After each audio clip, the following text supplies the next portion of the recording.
ดอยน้อยอยู่กลางยอดดอยโรยต่ออำเภอดอยโลกเขตติดต่อป่าสางลำพูนเดินทางปลอดภัยจากเชียงใหม่หรือสายลำพูนยินดีต้อนรับนักบุญมาร่วมสร้างทานบารมีตีสามตีสี่เปิดสถานีฟังตุลุงยองนักเทศเสียงทองชื่อเสียงดังก้องทั่วฟ้าธานีตัวจริงเสียงจริงวัดดอยน้อยแม่จามเทวีต้อนรับญาติโยมที่มีจิตศรัทธามาร่วมสร้างบุญ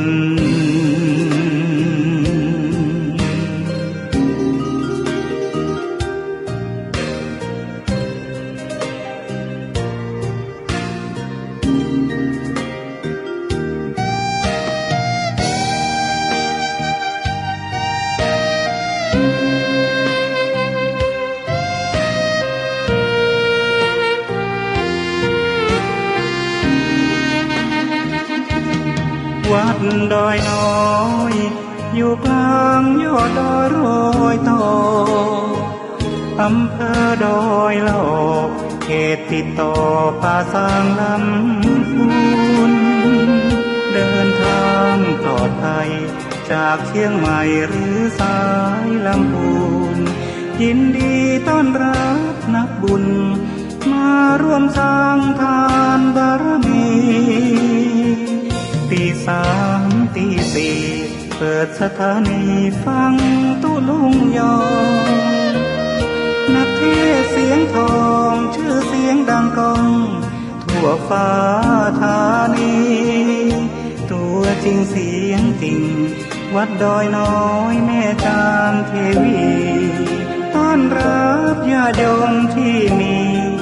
จิตศรัทธามาร่วมสร้างบุญ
พฤกษก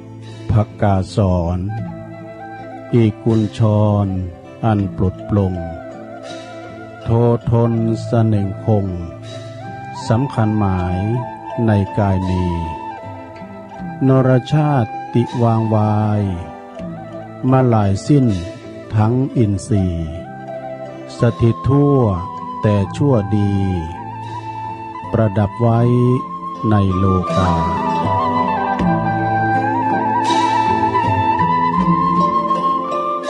ขอความนอบน้อมแด่พระรัตนตรัยอันมีพระพุทธพระธรรมพระสงฆ์เป็นสรณะตีปึงกราบแนบไต่ไหวสาถวายความเคารพมายังครูบาอาจารย์พระมหาเถรานุเถระตันเจ้าคณะพระสังฆาธิการพระภิกษุสามเณรเจ้าจุโตนจุองค์กุวัดวาอารามแล้วก็ตึงสำนักสงฆ์ตัวยแล้วก็ขอความเจริญในธรรมเจริญปอนมายังบรรดาปออกแม่ออก ศรัทธาตันสาธุชนคนดีทั้งหลายปอหลงแม่หลงปอลุงแม่ป่าปีป่าหน้าเอาอาศรัทธาตีนจองห้องวัดเฒ่าแก่หนุ่มกำใจยิงทั้งหลายอันปินกีฬานุปถากสันนิบาลตันเข่ากูหอหลังคาเฮินอยู่บ้านอยู่จ้องอยู่หออยู่เฮินก็ฟังเนาะฟังรายการตั้งแต่ตอนเจ้ามาบางผองตื่นขึ้นมาฟังเพลงบักเก่าแห่งความหลังเพลงดังในอดีต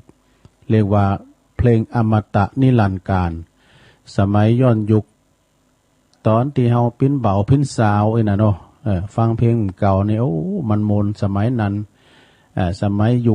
คนั้นยุคนี้น่ะเนาะก็ฟังกันไปตุลุงก็เอามาเสนอให้กับศรัทธาได้ฟังกันคลายความเศร้าความงกเงาหาวนอนเนาะตื่นขึ้นมามันจังเจใดก็ฟังกันไปแก่กลุ่มแก่เงากันไปเนาะรายการนี้เปิ้นตั้งชื่อว่ารายการสัพเพเหระปกิณกะขอนลุงไก่แจ้งรายการเสียงธรรมแสงทอง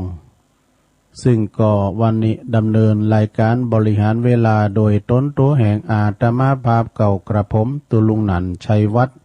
นาคเสโนแห่งวัดพระธาตุดอยน้อยตำบลดอยหล่ออำเภอดอยหล่อจังหวัดเชียงใหม่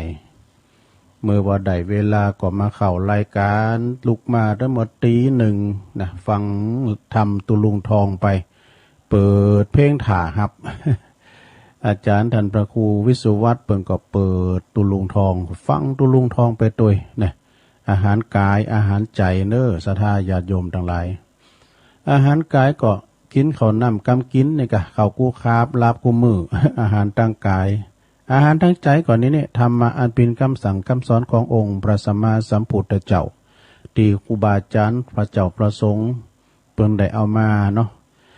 เป็นยาจิตยาใจบำรุงจิตบำรุงใจอาหารใจนะฟังกันไปเนาะทุกช่วงเวลาตั้งแต่เวลานี้ปิ้นต้นไปแต่ก่อนอื่นที่เราจะมาเอ่ยกับวิทยุที่เปิ้นมีบุญต่อโสตประสาทหูของเฮานำเอารายการนี้สู่ท่านผู้ฟังถึงบ้านถึงจองก็เดี๋ยวก็เอ่ยเน้อตัวลงจะน้ำไหวพระเกินเน้อลงเน้อ ตื่นกันขึ้นมาไปเฝ้าลุกมาเตือนนอนอยู่หั่นน่ะเนาะต้องไปยะว่าในจิตในใจเอาก็ได้ตัวลุงจะเป็นเก้าเป็นโหเอาเน้อเปิดความเป็นสิริเป็นมังกรเป็นมงคลกับตนกับโตกับขอบกับโคลูกหลานตันเต่าอยู่ดีมีสุข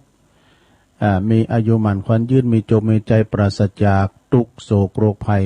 ตื่นเจ้าขึ้นมายิ้มเยี่ยมแจ่มใสทุกโศกโรคภัยหายไปหมดเสียงเน้ออ้าวเกมโตลงบางลงโอนแม่บุญพินตึงลงตึงหลายเนาะไหวพระพร้อมกันอาลาหังสัมมาสัมพุทโธภะคะวาพุทธังภะคะวันตังอภิวาเทมิสวากขาโตภะคะวะตาธัมโมธัมมังนะมัสสามิสุปฏิปันโนภะคะวะโตสาวกสังโฆสังฆังนะมามิ